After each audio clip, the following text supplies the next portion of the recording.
Hey guys, welcome back to Clownfish TV. This is Kneon, not here with Geeky Sparkles in this video, but we're going to talk about hirings and firings in the AAA gaming space. In fact, this is very interesting because this is everything that I kind of talked about when they're laying off a bunch of people in the gaming industry. That it's actually course correction, right? They hired too many people, and they hired too many of the wrong kinds of people. They hired too many activists who didn't know what the hell they were doing, and they're going to use the economy as an excuse to get rid of people. And that's exactly what's going on here. We got a couple different stories here. We got one coming from the gamer that they're hiring at Bioware after firing a bunch of activists. And EA says its business is primed for accelerated growth following layoffs. So I used to work in tech, right? I worked in tech for a number of years. I worked for a government adjacent software company. And yes, this is a thing that happens. If you realize you've got a lot of the wrong kinds of people working for you and you don't know how to get rid of them, and it looks suspicious to just start firing people. Plus, there are the legal ramifications. You use the economy, you use a high profile failure like Dragon Age Veilguard to as an excuse to get rid of people. And then you're like, whoa, just as if by magic, the economy's great again, guys, and we're going to be hiring again. I'm telling you, this is what they're doing. These companies, they know to survive, they need to get rid of the woke activists out of their organization. That's the only way they're going to survive. And so, again, they're going to do what they can do legally to get rid of these people and then just claim it was the economy. Just like I think we're going to see with the tariffs, we're going to see a lot of companies raise their prices, even if they're not directly affected by the tariffs. And then they're going to blame Trump for it. They're going to be like, oh, it's all Trump's fault that our, Vietnamese produced whatever tchotchkes are, tripling in price now. Well, blame him. Don't blame us. Yeah, same thing here. Blame the economy. Don't blame us. Blame the macroeconomic circumstances. We really liked having you on our team and ruining our franchises. We loved that you were tweeting and attacking people every day and making us look like fools. We love that you were constantly kicking up outrage. We love that you took hundreds of millions of dollars and turned this franchise that was evergreen for years into a laughing stock by inserting your OCs into it, your original characters, by using it for therapy for yourself. We're gonna lay you off now because we can't afford to keep you. Oh yeah, well, that was 6 months ago. Now we can totally afford people.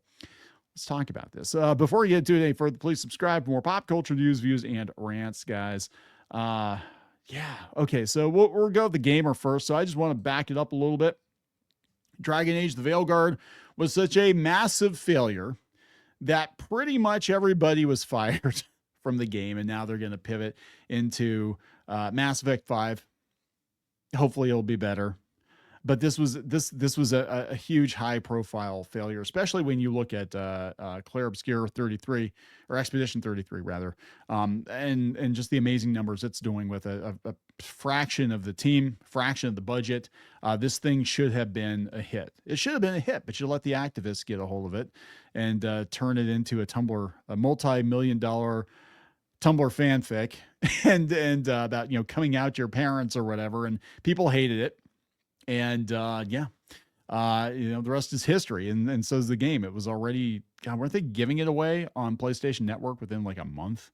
It's just a huge failure, and they left a bunch of people go. This is come from 80 level. We'll walk it back, and then we'll talk about where we're at. This is just January, so it's only 3 months ago. Despite the studio burying the terminations beneath corporate jargon, social media posts from former team members confirm the firings did take place at BioWare. Pretty much everybody involved with the game. Trick Weeks, Karen West Weeks, Ryan Cormier. The restructuring comes a week after EA revealed that Dragon Age Veilguard has engaged only 1.5 million players, indicating that the number of copies sold might be even lower than that. Claire Obscure was 2 million copies in like a week or some crazy number like that. It's just, Can't afford to keep you, but now we're going to hire more people. So yeah, join us in building the future of Mass Effect. Despite layoffs in February, Bioware is hiring again. Oh my God, guys. The high-profile underperformance of Dragon Age the Veilguard, which performed well critically but was subsequently lambasted by fans, Bioware underwent a round of layoffs, didn't sell. Even if fans hated it, even if, if enough people bought it, even if people bitched about it, it would have been fine, but nobody bought it. In addition to the layoffs, a plethora of senior developers were permanently relocated to other EA-owned studios, such as the Veilguard's creative director, John Epler, who is now at Full Circle working on Skate. It's not to mention the round of layoffs that happened before the release of Dragon Age the Veilguard, which included longtime writers Mary Kirby and Lucas Chris Jansen. In the wake of the layoffs, IGN reported that Bioware now has fewer than 100 employees. This represents a massive decrease in the number of employees at Bioware, which reportedly had over 200 staff just a couple of years ago. Watch the video on Claire Obscure, Expedition 33. You can have a staff of like 60 people and like $50 million, and you put out a game that sells millions of copies. And is universally praised. You don't need hundreds and hundreds of people working on every game. You don't need a 2-hour credit scroll at the end of every game. So they put this tweet out. The remainder of Bioware is currently working on the next installment of Mass Effect. This project is headed by Michael Gamble, a Bioware veteran who has been involved with the series since Mass Effect 2. Hopefully it's better than 3. Despite substantial downsizing, Bioware is now staffing up for Mass Effect 5. Social media post, he said, join us in building the future of Mass Effect without activists, without Sweet Baby Inc. It seems strange for Bioware to begin hiring so soon after letting staff go, but former Dragon Age lead writer David Gator reports a schism between the Dragon Age and Mass Effect teams. The studio could offer a partial explanation. People who worked on Dragon Age Veilguard were incompatible with the... Oh, this is interesting. This is interesting. Listen, children, listen to this. If the people who worked on Dragon Age the Veilguard were incompatible with the culture of Mass Effect 5... then hiring someone outside this internal culture could be the best move for the studio. Do you see what they just did here? I'm telling you what this is studio speak. This is corporate speak. Mass Effect 5, the team working on Mass Effect 5, they don't want the fucking activists on their team. So they fired them, and they're going to bring in fresh horses. They don't want to work with them because they're probably insufferable assholes. And they're probably going to nitpick everything they do. And Mass Effect 5 is going to be worse than Mass Effect 3. I'm just saying. That's how it comes off to me. I speak corporate very well. I was part of corporate culture for most of my career. I know when people are saying things without really saying them. I know what they're saying, even if they're not actually saying them. You have to read between the lines. And after a while, you get pretty good at it. You also have to cover your ass. So if it ever comes up, with HR or, God forbid, in court, you have to know how to be able to have plausible deniability. Oh, no, we just felt that they were incompatible. It's nothing personal. We needed to get this game done, and we thought that there would be some cultural differences, and it just wouldn't work out very well. Basically, the Mass Effect team probably decided there's no way in hell they were going to work with the Dragon Age people because they're like, yeah, fuck no. We will all walk. We will walk. We'll go work for like a Hasbro or something. And some of them did, actually. Yeah. Wow. That's great. Yeah. So there's that. And then we got the CEO of EA saying the business is primed for accelerated growth following layoffs. This was all about purging the activists from the company. Now, is there still going to be activism in the company? Is there still going to be DEI in the company? Is there still going to be traces of wokeness? I am sure. But it's not going to be a driving force. What is going to be a driving force is, oh my God, we got to make money.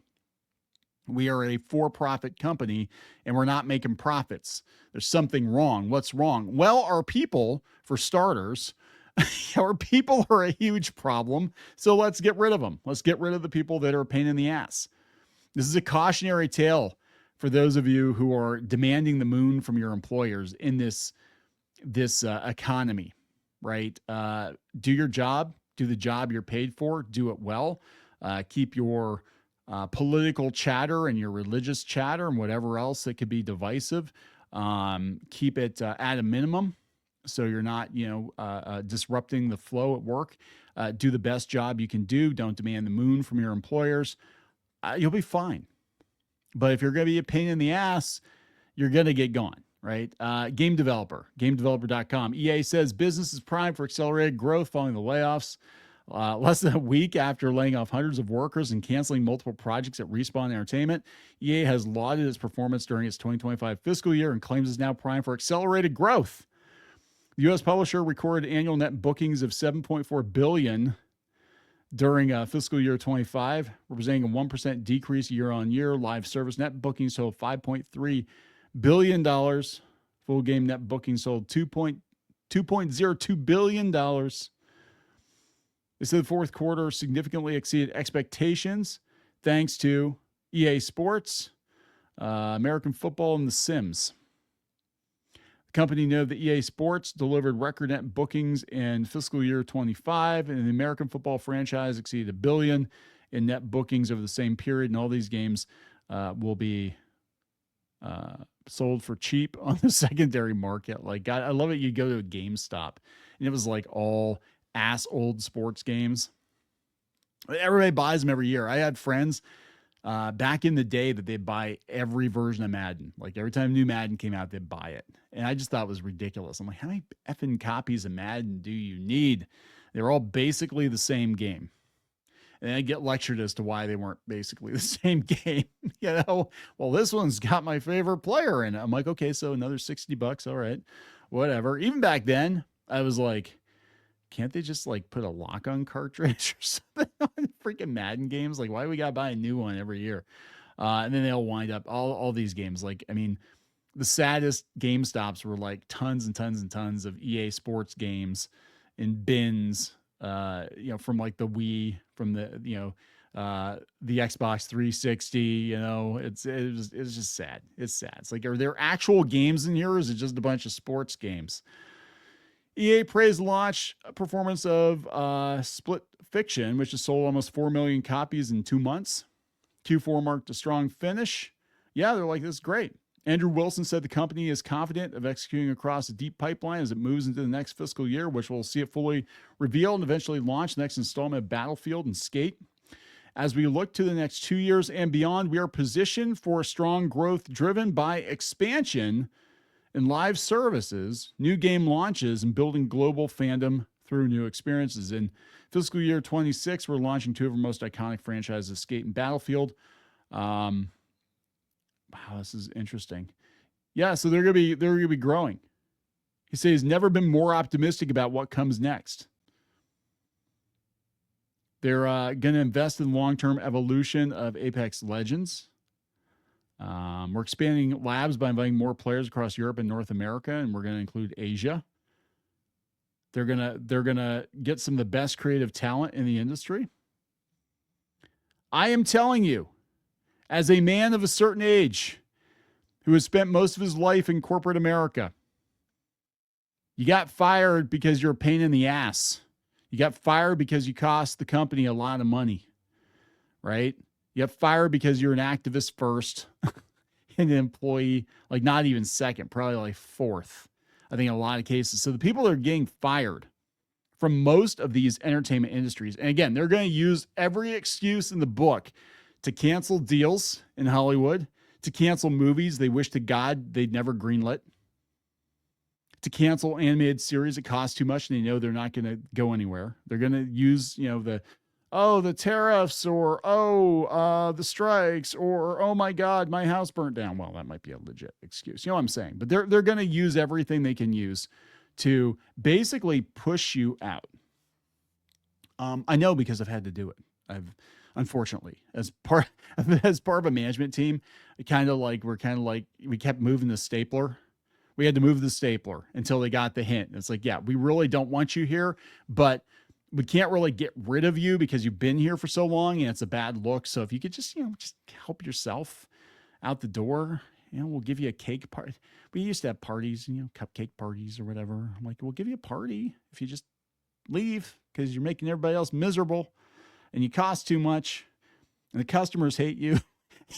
Like, how the hell do we get rid of you because you've been here for 35 years? That has actually happened. That's actually come up before. In this case, you're an insufferable activist. You don't know what the fuck you're doing. You're costing the company hundreds of millions of dollars. You're making the company look bad because we fell flat on our faces for your fanfic. Goodbye. See you. Good day, sir. You get nothing. Out the damn door you go. We're going to hire fresh horses and then just say, macroeconomic circumstances, whatever, headwinds. There it is, guys. Now you know. Now you know why so many people are getting fired in the video game industry. It's just like the tech industry. Social media a couple of years ago, look at who got fired. Look at why they got fired. Oh, the economy's bad. Oh, no. Some of the first people to get fired were the ones that were basically at the adult daycare. They were like, yeah, I'm going to work for like maybe 45 minutes and the rest of the day I'm going to have, a bunch of lattes. I'm going to go out to like a 3-hour, brunch meeting. I'm going to do that. I'm going to go to the spa. Those days are over. It's over. You bring it or you're out the door.